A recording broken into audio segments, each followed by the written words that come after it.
예수님의 말씀을 듣기를 원합니다.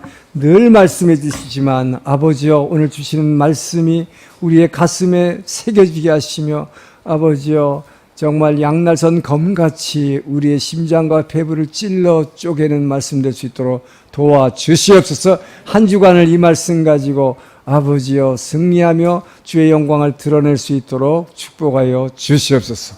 감사하며 예수님 이름으로 기도합니다. 아멘. 미국 서부의 명문인 스탠포드 대학을 아시죠? 이 스탠포드 대학의 두 명의 학생이 학비를 벌기 위해서 아이디어를 냈습니다. 당시 세계적으로 유명한 피아니스트, 폴란드 출신의 페데롭스키라는 피아니스트를 스탠포드로 초청해서 콘서트를 열어서 학비를 만들어보자 했습니다. 그래서 이제 그 매니저한테 편지를 보냈습니다. 그랬더니 매니저로부터 답장이 왔는데 2,000불의 사례비를 지불한다면 초청에 응해서 가겠습니다. 그렇습니다. 이게 아주 옛날 이야기이기 때문에 2,000불이지만 오늘날은 뭐 몇만 불 되겠죠. 그래서 콘서트를 열었습니다. 그런데 문제는 콘서트 자체는 아주 성공을 했겠지만 재정적으로 완전히 실패를 했습니다. 대실패를 했습니다. 2,000불을 모아야 되는데 티켓을 판매한 금액이 1,600불밖에 안 들어왔습니다. 사례비가 400불이 모자르죠. 그리고 여러분, 공연을 하려면 장소 임대료부터 얼마나 많은 경비가 들어요. 그러니까 뭐 큰 적자를 낸 것입니다. 그래서 이 피아니스트를, 세계적인 피아니스트를 불러다 놓고 너무 죄송하기도 하고, 그렇지만 어쩔 수 없어 이 두 학생이 1,600불을 이제 드리면서 나머지 모자라는 400불은 졸업해서 취직해서 돈 벌어서 갖겠습니다. 그리고 차용 증서를 써가지고 드렸어요. 그랬더니 이 세계적인 피아니스트는 그 차용 증서를 보는 앞에서 찢었습니다. 그러면서 이 돈을 도로 돌려주면서, 이거 콘서트 준비하느라고 경비가 많이 들었을 텐데 이 돈 가지고 먼저 그 경비부터 갚고 나머지 가지고 학비에 보태가지고 열심히 공부하라고. 그래서 이 은혜를 입은 두 학생은 정말 열심히 공부를 했을 것입니다. 자, 그리고 나서 수십 년의 세월이 흘렀습니다. 그 유명한 세계적 피아니스트가 폴란드의 대통령이 되었습니다. 그런데 그때가 1929년 세계 공황이 시작되니까 1차 대전 후에 세계 공황이 닥치니까 많은 나라들이, 특히 이 중부 유럽의 많은 나라들이 기근에 허덕이게 됐습니다. 그래서 국가적 위기를 당했을 때 이 폴란드 대통령은 미국 정부에다가 식량 원조, 대규모 식량 원조를 요청하는 이 결의서를 이제 국회에 동의를 얻기 위해서 제출하고 이 동의를 해달라고 국회의원들한테 요청하고 있었습니다. 근데 놀랍게도 어느 아침에 미국 정부로부터 공식 통보가 왔는데, 이 아직 결의안을 전달하지도 않았는데 미국 정부로부터 대규모의 구호 물자와 함께 대대적인 식량 원조를 무상으로 지급하겠다, 지원하겠다라고 하는 통보를 받은 것입니다. 너무나 감사하고 놀랬지만 어쨌든 그 미국의 갑작스러운 대규모 원조 덕분에 국가적 위기를 넘기고 폴란드가 이 기아로부터 해방될 수가 있었습니다. 이 피아니스트 출신의 대통령은 너무나 감사해서 미국 정부에 이걸 어떻게 감사해야 될지 몰라서 반드시 감사를 직접 미국 대통령에게 표명하겠다 하고 있는데, 마침 프랑스 파리를 당시 미국의 후보 대통령이 방문하고 있었습니다. 그래서 폴란드 대통령이 거기까지 가서 후보 대통령을 만나서 정말 진심으로 감사의 의사를 전하면서 이렇게 말했습니다. 우리 폴란드 국민이 이 미국 정부로부터 진 이 빚은, 이 은혜를 어떻게 갚아야 될지 모르겠습니다. 정말 감사합니다. 그랬어요. 그랬더니 이 후보 대통령이 하는 소리가, 천만의 말씀을요, 실은 제가 받은 은혜를 갚은 것 뿐입니다. 라고 말했습니다. 무슨 은혜를 말입니까? 그러니까 그 미국 대통령이 얘기하는 거예요. 실은 30년 전에 당시 유명한 피아니스트 시절에 스탠포드에 와서 음악회를 열고 1600불로의 은혜를 베푼 그 은혜를 받은 두 학생 중에 하나가 나 후보입니다. 둘 다 대통령이 됐어요. 이렇게 은혜에 보답했다는 얘기죠. 자, 오늘 본문에 은혜에 보답하는 얘기가 나옵니다. 자, 예수님이 갈릴리 지역에서 3년 동안 공생의 사역을 하시다가 이제 드디어 저와 여러분에서 십자가에서 피 흘리시기 위해서 예루살렘으로 내려오셨습니다. 예루살렘에 오시면 늘 1년에 한 번씩 오셨는데 3년 공생의 기간 동안에 늘 머무는 곳이 바로 예루살렘 동네 건너편에 있는 베단이라는 마을에 바로 이 마리아와 마르다의 삼형제가 살고 있는 집이었습니다. 이제 그곳으로 오신 십자가를 지시기 위해서 죽기 직전 마지막 방문입니다.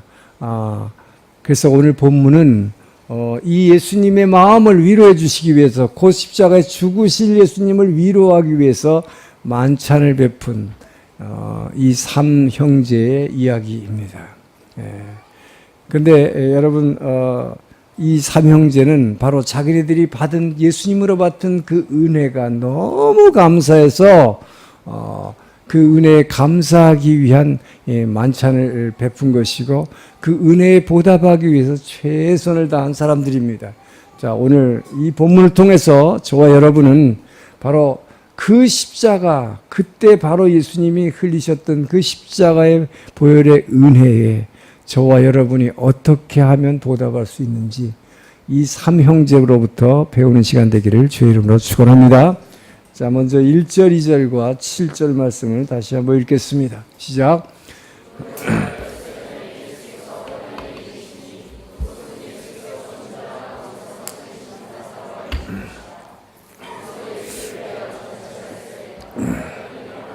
나사로 예수와 함께 앉은 자 중에 있더라. 예수께서 이르시되 그를 가만두어 나의 장례할 날을 위하여 그것을 간직하게 하라. 자, 이 삼형제는 예수님의 은혜에 보답하기 위해서 주님을 위해서 잔치를 베풀었습니다. 자, 저와 여러분이 받은 그 십자가의 은혜에 보답하기 위해서 저와 여러분이 해야 할 가장 첫 번째 일은 주님을 위해서 잔치를 베푸는 것입니다. 이 잔치가 바로 오늘 이 예배의 자리라는 것입니다. 예배는 잔치입니다. 자, 오늘 본문에는 예수님을 위해서 잔치를 베풀었던 이 세 사람의 이름이 등장합니다. 먼저 라사로가 나오고, 나사로 다음에 마르다가 나오고, 마리아가 나옵니다. 이 세 사람은 예수님을 만나기 전에는 굉장히 불행한 인생을 살았던 사람이에요. 그렇기 때문에 특별히 예수님을 만나서 엄청난 은혜와 그 삶이 확 변했던 사람들이기 때문에 이 은혜를 꼭 갚아야겠다라고 생각한 사람들입니다. 예수님을 만나서 정말 행복한 가정으로 변화된 대표적인 가정입니다. 먼저 나사로는 우리가 잘 이미 봤잖아요. 중병이 들어서 엄청나게 고생을 하다가 죽었고 이미 돌로 된 무덤 속에 묻혔는데 너 냄새가 날 정도로 부패했는데 바로 예수님이 그 죽은 나사로를 살려주시는 엄청난 은혜를 받았습니다. 둘째 마르다는 자기 남편 시몬이 문둥병에 걸렸습니다. 절망에 빠져 있을 때 가족들이 예수님을 만나 예수님께서 그 문둥병을 고쳐준 이 은혜를 입었던 마르다지요. 자, 마리아는 어떤 은혜를 입었는가? 이 신학자들 간에는 많은 견해가 있습니다만, 예를 들어서 이 마리아가, 성경에는 마리아가 하도 많이 나오기 때문에 현장 간음을 죄를 저지르고 현장에서 붙잡혀서 예수님 앞에 붙잡혀 왔다가 용서받은 그 은혜를 입은 마리아가 이 마리아인가 아닌가에 대해서 신학자들 간의 견해가 분분합니다. 그러나 분명한 것은 이 마리아는 자기네 오빠인 이 라사로가 죽었다가 나흘 만에 썩은 참 냄새가 나는데도 살아난 이 사건을 보고 본인 자신이 변화되는 정말 거듭나는 엄청난 은혜를 체험했다. 자, 그래서 이 삼남매는 그 은혜에 보답하기 위해서 그 예수님이 이제 십자가를 지러 오셨기 때문에 죽는다는 것을 분명히 알았기 때문에 그분을 위로하기 위해서 오늘 만찬을 이 잔치를 베풀게 된 것입니다. 위로하기 위해서입니다.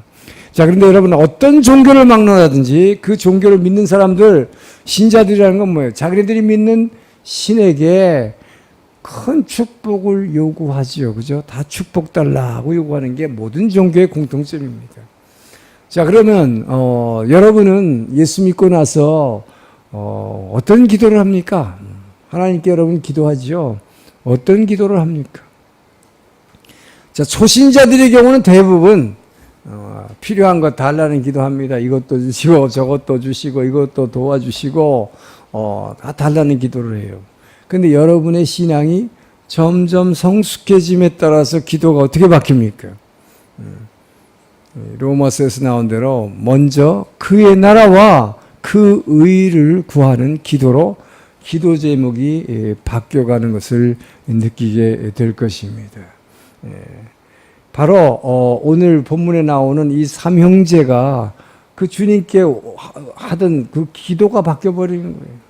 원하는 제목이 바뀌어버리는 것입니다. 자, 여러분 지금 예수님이 3년 동안 공생의 사역을 저 갈릴리 북쪽 지방에서 하시다가 예루살렘으로 내려오셨어요. 뭐 때문입니까? 죽으러 오셨습니다.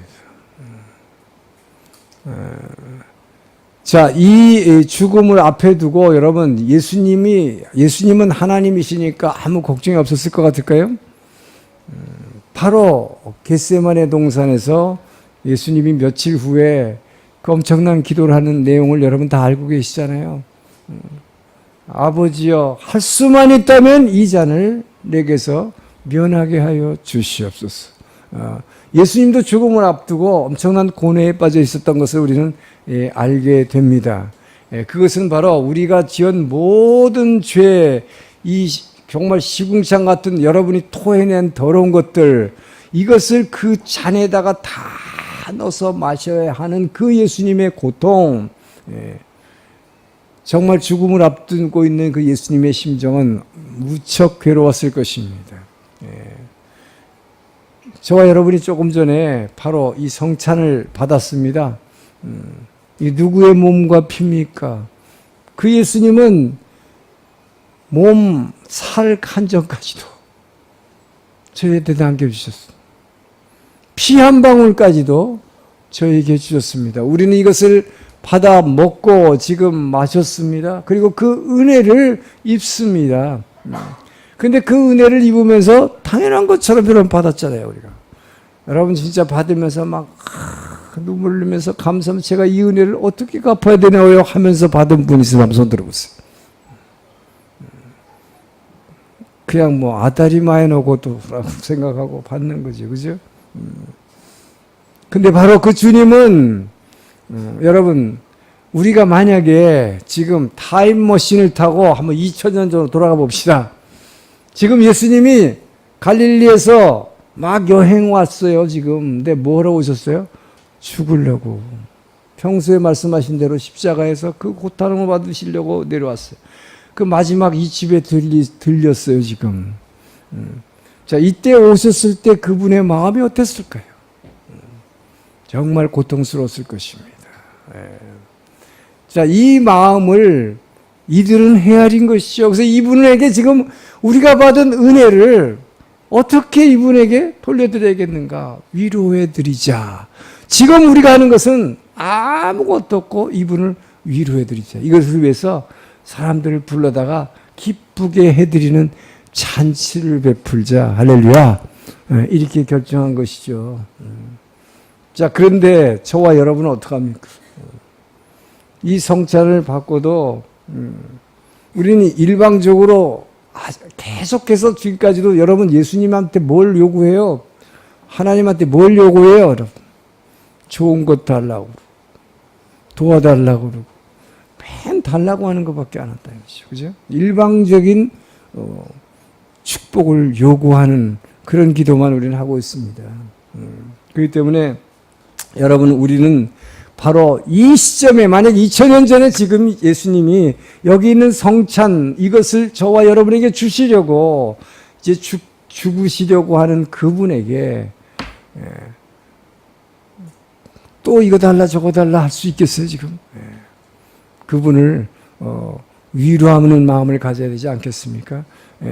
그래서 그분은 다 줬고 저와 여러분의 죄를 대속하기 위해서 십자가에 죽으셨고 피 흘려셨고 고난받으셨고 살 한 점도 남기지 않고 주셨고 피 한 방울까지 다 주셨는데 거기다 대놓고 또 주세요. 우리는 시도 때도 없이 여러분 달라고 하지 않느냐 이 말이에요. 예수님한테 지금 달라고 할 때가 아니다 하는 것입니다. 여러분 그렇기 때문에 최소한 여러분은 이 성찬을 받는 이날만큼은 뭐 해주세요 저거 해주세요 하지 말고 주님 제가 어떻게 하면 이 은혜에 보답할 수 있겠습니까? 주님은 어떻게 하면 기쁘게 해드릴 수 있습니까? 저는 여러분이 그 마음을 가지시길 주님 축원합니다. 바로 이 마리아 삼형제가 오늘 보여준 것이 그거예요. 그래서 우리는 이런 마음을 가지고 한번 2절을 한번 다시 읽습니다. 시작. 거기서 예수를 위하여 잔치할세 마르다는 일을 하고 나사로는 예수와 함께 앉은 자 중에 자 거기서 예수를 위해서 잔치할세 그랬어요. 근데 여러분 여러분 지금의 보통 우리가 여러분이 기도하는 이런 상태라면 그 예수님한테 여러분은 뭐라고 했을 것 같아요? 아마 이렇게 했을지도 몰라요. 주님 어차피 주님이 말씀하신 대로 며칠 후면 주님 죽을 몸 아닙니까? 어차피 십자가 죽을 몸이잖아요. 그러니까 주님은 하나님이잖아요. 주는 그리스도시요 살아계신 하나님이잖아요. 우리한테 가시기 전에 막 큰 축복 하나만 그렇게 해주고 가세요. 그랬을 거야. 그런데 이 삼남매는 그런 요청을 하지 않았습니다. 거꾸로 그 주님의 마음을 어떻게 하면 위로해 드릴까? 그분의 마음을 헤아렸던 것이죠. 그래서 잔치를 베풀자. 사람들 많이 불러서 막 기쁘게 해드리자. 자, 이 잔치를 받았을 때 그 예수님 어땠을까요, 여러분? 잠시나마 십자가라고 하는 그 무거운 짐을 내려놓고 마음의 위로를 받았을 것이고 이들과 함께 얘기하면서 이 잔치 가운데서 아마 기쁨을 나눴을 것입니다. 정말 여러분 이제 저희는 최소한 이 성찬을 받는 한 달에 한 번만이라도 더 이상 막 이것 주세요 저것 주세요 하지 마시고 그런 기도 좀 적당히 하시고 주님의 마음을 내가 받은 은혜에 어떻게 보답하면 좋겠습니까? 주님을 기쁘게 하는 방법을 강구하기를 주님 축원합니다. 자, 그 마음 가지고 다시 또 1절을 봅니다. 1절 시작. 6월절 엿새 전에 예수께서 베다니에 이르시니 이곳은 예수께서 죽은 자 가운데서 살리신 나사로가 있는 곳이라. 자, 이 잔치가 왜 하고 있는가를 지금 1절에서 보여주고 있어요. 왜 하는 거예요? 지금 본문을 보니까 죽었던 나사로가 살아났다. 얼마나 기뻐요. 그렇다면 저와 여러분 같으면 누구를 위해서 잔치를 할까요? 보통 사람들은 어떤 잔치를 해요? 이럴 때. 야, 나사로가 살았대. 그 막 썩어서 문드러지고 냄새가 나던 사람이 살았대. 그 사람 좀 한번 보자. 그 축하해줘야 되잖아. 그 사람 위해서 만찬을 하자. 잔치를 하자. 분명히 그랬을 것입니다. 그렇잖아요. 그게 우리의 상식 아니에요? 그런데 여기를 보면 뭐라고 했어? 예수를 위해서 잔치하세요. 예수를 위해서 잔치한 것입니다. 나사로를 위한 잔치를 여는 것이 아니다. 뭐예요? 어디까지나 예수님을 감사하는 것이 첫째다 하는 것입니다.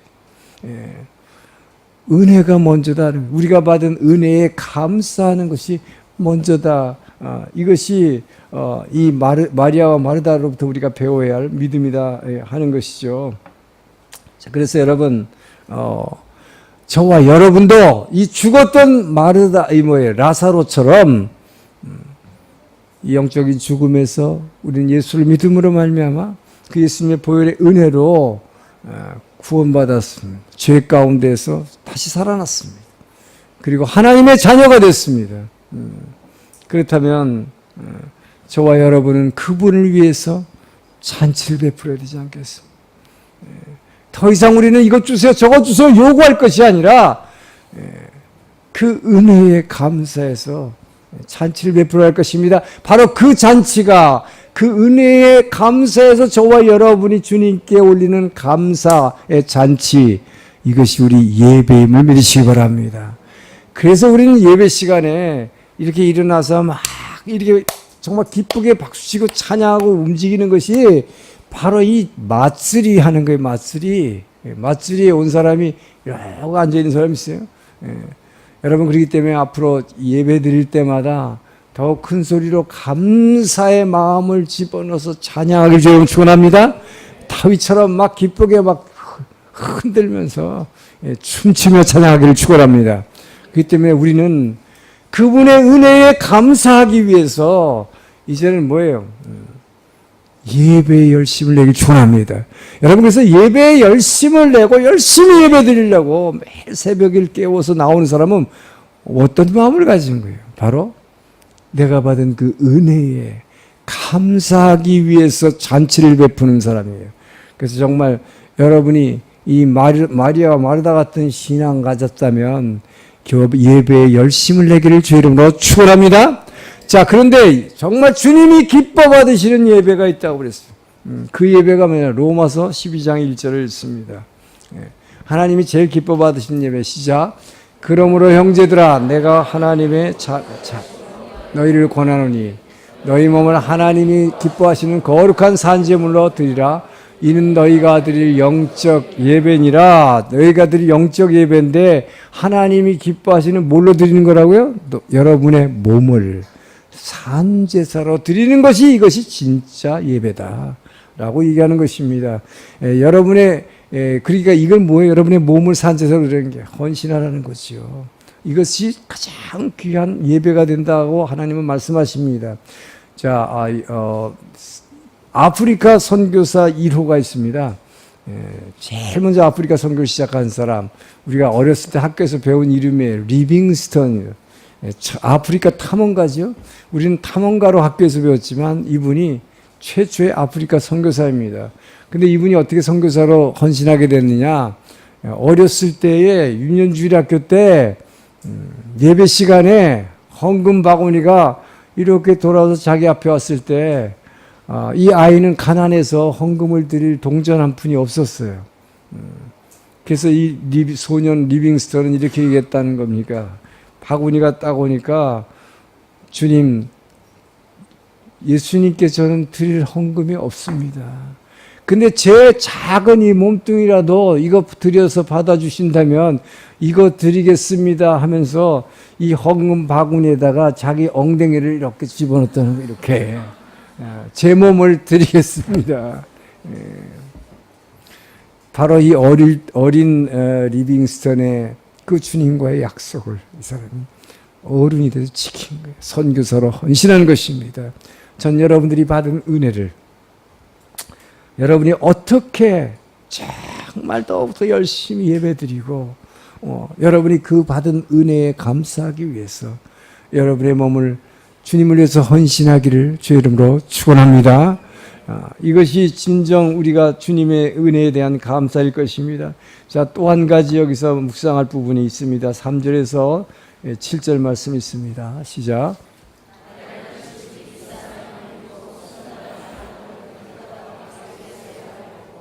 자기 머리털로 그의 발을 닦으니 향유 냄새가 집에 가득하더라. 제자 중 하나로서 예수를 잡아줄 가룟 유다가 말하되 이 향유를 어찌하여 300데나리에 팔아? 이렇게 말하면 가난한 자들을 생각함이 아니요 그는 도둑이라 돈깨를 받고 거기 넣는 것을 훔쳐가미라. 예수께서 이르시되 그를 가만두어 나의 장례를 위하여 그것을 간직하게 하라. 자, 여기서 우리가 받아야 할 정말 중요한 메시지는, 여러분의 미래를 정말 하나님 예수님의 그 은혜에 감사하는 사람은 자신의 미래를 예수님과 함께 천국에다가 미리 올려보내는 것이다. 천국에다가 자기의 인생의 미래를 투자해버리는 것, 이것이 진정한 온가의 시, 예수님의 은혜에 보답하는 것이다 하는 것입니다. 자, 마리아가 지금 본문 보니까 자기가 그렇게 소중히 보관하던 향유 한 근이라고 했죠. 300g인데 이 300g을 갖다가 예수님의 발에다 부었습니다. 그리고 이 머리털로 그걸 씻었습니다. 그때 이 집안이 온통 향기로 가득 찼다고 성경은 기록하고 있는 것입니다. 자, 근데 이 자리가 무슨 자리였어요? 나사로가 살아난 것을, 죽었던 나사로가 살아난 것, 살리신 분, 그 은혜에 감사하는 잔치였습니다. 자, 그래서 여기서 중요한 것은 라사로가 죽었다가 살아남으로 말미암아 마리아가 완전히 은혜 받아가지고 사람이 확 거듭났다 하는 것이죠. 자, 그래서 예수님이 평소에 이 가정에다가 얘기하던 말씀이 바로 이 말씀, 요한복음 11장 25절 26절 말씀, 제가 많이 인용하는 말씀이죠. 함께 읽습니다. 예수께서 이르시되 나는 부활이요 생명이니 나를 믿는 자는 죽어도 내 것을 내가 믿느냐. 자, 이 말씀대로 평소에 말씀하셨는데 뭐예요? 죽은 나사로는 뭐예요? 나를 믿는 자는 죽어도 살겠고 살아났습니다. 살아서 믿은 마리아는 어떻게 됐어요? 새로운 생명을 체험하게 된 것이고, 영원한 생명을, 거듭난 생명을 지금까지 경험하지 못한 정말 새로운 생명으로 초대받은 이 경험을 체험한 것입니다. 여러분, 그러다 보니까 이 세상이라고 하는 것이 얼마나, 여러분, 나 하나 위해서 살아가기도 여러분 얼마나 바빠요. 시간이 모자라잖아요. 그런데 마리아는 뭘 한 것입니까? 바로 그 은혜에 감사해서 자기의 장래를 위해서, 자기 미래를 위해서 소중하게 보관해 왔던 이것을 예수님한테 쏟아버린 것입니다. 그러니까 이것이 뭐예요? 가룟 유다의 입장에서 보면, 세상적인 관점에서 보면 낭비해버렸다. 어찌하여 이것을 낭비해버렸냐. 이게 얼마나 비싼 건데 낭비해버린 것이죠. 근데 이것이 진짜 낭비입니까, 여러분? 그래서 이것을 어떤 분들은 거룩한 낭비라고도 얘기를 하는데, 자, 마리아가 부은 향기, 여러분, 이 향유의 냄새가 집안을 꽉 채웠다. 뭘 가득 채운 거예요? 뭘 덮어버린 것입니까, 여러분? 마리아의 부은 향유에서 나온 이 향기가 예수님이 이제 십자가에서 죽어서 흘리실 그 피냄새, 피비린내 나는 거죠. 그 피냄새라는 건 뭐예요? 이 세상에 그 피비린내 나는 사망의 냄새를 삼켜버린 것입니다. 할렐루야! 이 향유를 통해서 이 죽음의 냄새를 이겨버렸다 하는 놀라운 일인 것이죠. 바로 가룟 유다는 이것을 낭비라고 지적했지만, 이 마리아는 자기의 신앙을 통해서 이 향유를 예수님께 부음으로 이제부터 풍겨나올 그 피비린 나는 사망의 냄새를 생명의 향기로 바꾼 것입니다. 놀라운 것이죠. 자, 그래서 예수님은 또 어떻게 했습니까? 마리아는 예수님이 죽기 전에 이미 향유를 통해서 죽음의 냄새를 생명의 향기로 바꿨는데, 예수님의 십자가에서 흘리신 보혈로 말미암아 구원의 향기를, 이 세상으로 구원의 향기로 확 세상을 덮으셨습니다. 예수님이 구원의 향기로 세상을 덮었을 때 이를 믿는 저와 여러분에게는 절망과 미움이 사라졌음을 믿으시기 바랍니다. 우리의 슬픔이 기쁨으로 바뀐 것입니다. 이 놀라운 일이죠. 여러분, 그런데 마리아는 향유라는 향기를 가지고 죽음의 냄새를 덮었다 그랬어요. 그런데 바울은 이렇게 고백했습니다. 저와 여러분, 예수를 믿고 하나님의 자녀가 된 저와 여러분을 그리스도의 향기라고 표현을 하고 있습니다. 고린도후서 2장 15절을 보겠습니다. 시작. 우리는 구원받는 자들에게나 망하는 자들에게나 하나님 앞에서 그리스도의 향기다. 우리는 구원받은 사람들 가운데서 그 예수님의 향기를 드러낼 수 있고, 멸망하는 믿지 않는 자들에게도 저와 여러분들이 이 안에 계신 그리스도의 향기를 드러내기를 주 여러분 축원합니다. 예. 그래서 여러분이 우리는 이사를 가서도 여러분이 움직일 때마다 교회에서 나와서 그곳을 지나갈 때마다 그곳에 있는 그리스도의 향기를 무시무시 풍기길 주 여러분 축원합니다. 그래서 저분들이 여기 와가지고 우리한테 매일왔고 각계로 다면이 온 게 아니라, 저분들이 여기서 날마다 기도하니까 우리는 알지 못하는 그 축복이 이 주변에 확 임하는구나. 여러분, 그리스도의 향기로 그분들에게 사망의 냄새를 확 덮어버리고 축복으로 덮기를 주 이름으로 축원합니다. 자, 그런데 여기서 중요한 마지막 메시지가 하나 있습니다. 마리아가 자기의 미래를 함께할 근사한 신랑을 만났을 때 써야 할 이 향유를 예수님께 부어버렸어요. 그런데 그 예수님은 어떤 분이에요? 며칠 있으면 죽을 사람한테 투자를 했다. 자, 여러분, 이 계산이 됩니까? 자기가 자기 인생을 생각하면 이 유대인들의 습관에 이 처녀가 향유를 보관하는 것은 시집갈 때 쓰려고 하는 거예요. 자기가 좋은 신랑만에 평생을 자기의 장래를 함께 할 그 신랑을 만났을 때 써야 할 향유를 이제 며칠 있으면 죽어버릴 사람한테 줬다. 그러니까 가룟 유다는 낭비라고 얘기해버린 것이죠. 이것은 뭘 얘기합니까? 이것은 여러분, 죽을 사람한테 투자했다. 예수님한테 자기의 장래를 맡겨버렸다. 예수님께 자기의 미래를 투자했다. 할렐루야. 죽을 뿐인데.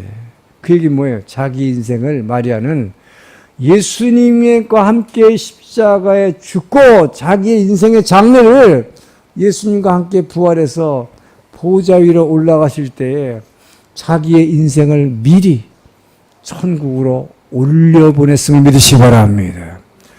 이것은 뭘 얘기하느냐? 이 마리아의 믿음이라고 하는 것은 이 세상에서의 자기의 앞날에 대한 성공을 위해서 투자한 것이 아니라는 것입니다.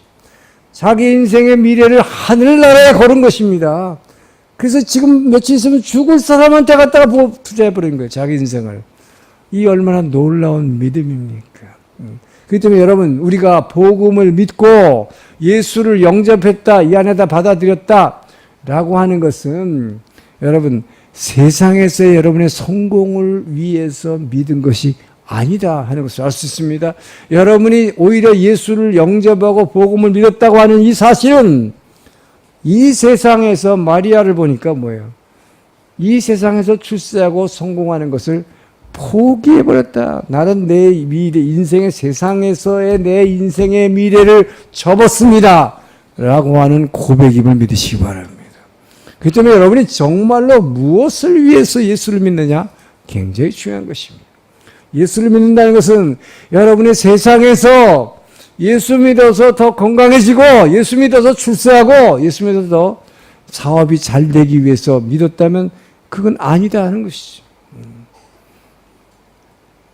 예수님께 자기의 미래의 모든 것을 던져버린, 투자해버리고 예수님과 함께 저 하늘나라에다 자기의 인생의 미래를 그냥 미리 올려버린 저와 여러분,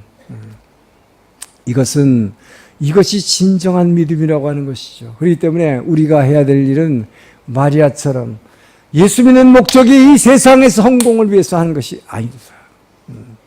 여러분, 그렇기 때문에 예수 진짜 잘 믿으면 여러분이 어떻게 돼요? 그 예수님과 함께 여러분의 미래를 저 하늘나라에 올려버리면 여러분의 인생은 하나님의 것이 되는 것입니다. 여러분의 인생은 예수님의 것이 되는 것입니다. 그러면 그 지혜로 충만한 그 하나님께서, 그 예수님께서 그 여러분의 그 후의 인생은 그분이 가장 바른 길로 인도하심을 믿으시기 바랍니다. 그런데 그 바르신 길로 인도하신 것이 반드시 이 세상의 기준으로 보면 성공이라고 할 수 없을 수 있습니다. 실패할 때도 있습니다. 뭘 보면 알아요? 바울처럼 우리는 찬양하잖아요. 예수님처럼 바울처럼 그렇게 살 수는 없을까? 그렇게 살면 어떻게 되는 거예요? 죽는 거지. 젊은 나이에 순교하는 거지. 이 세상의 기준에서 보면 실패입니다. 그렇기 때문에 여러분 예수 믿어서 세상에서 잘 되겠다고 생각하는 거 이건 진정한 믿음이 아니라는 거예요. 오늘 우리가 마리아로부터 배우는 이 믿음은 내 세상에서의 인생의 장래를 위해서 믿는 것이 아니라 나는 이미 내 인생은 주님과 함께 내가 이제 좋은 신랑 만나서 행복한 가정 꾸려서 잘 살게 해 주십시오. 이것이 아니었다는 것이죠. 내 인생 주님과 함께 하늘나라에 올려드립니다. 이것이 정말 성공이 됐든 실패가 됐든 주님께서 인도하시는 내 인생이 가장 최고의 멋진 인생임을 믿습니다. 전 여러분이 이 믿음을 가지기를 주의 이름으로 축원합니다.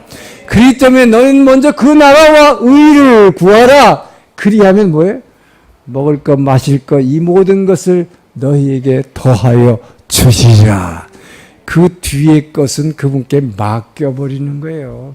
그렇기 때문에 여러분 진짜 마리아의 인생이 어떻게 됐을까? 우리는 알지 못합니다. 성경에서 그가 뒤에 어떻게 됐다? 잘 먹고 잘 살았다. 뭐 이런 소리 없어요. 네. 마리아는 자기의 미래를 그냥 예수님한테 투자해버리고 말았습니다. 그 후의 얘기는 성경에 나오지 않아요. 그러나 하나 우리가 알 수 있는 것은 그의 인생은 이미 예수님의 것이 되었고 하나님의 것이 되었기 때문에 우리는 그가 어떤 뭐 순교를 했는지 아니면 어떻게 정말 멋진 가정을 이뤄서 행복하게 사는지 그는 우리는 알 수 없지만 하나님께서 인도하시는 그 인생의 길이 영원한 하늘나라에 투자한 여러분의 인생이 하늘나라에서의 성공이 영원한 성공이 됨을 믿으시기 축원합니다. 그때 우리는 우리의 모든 것을 주님께 맡길 수 있을 것입니다. 기도하겠습니다. 좋으신 하나님 감사합니다. 아버지여 우리가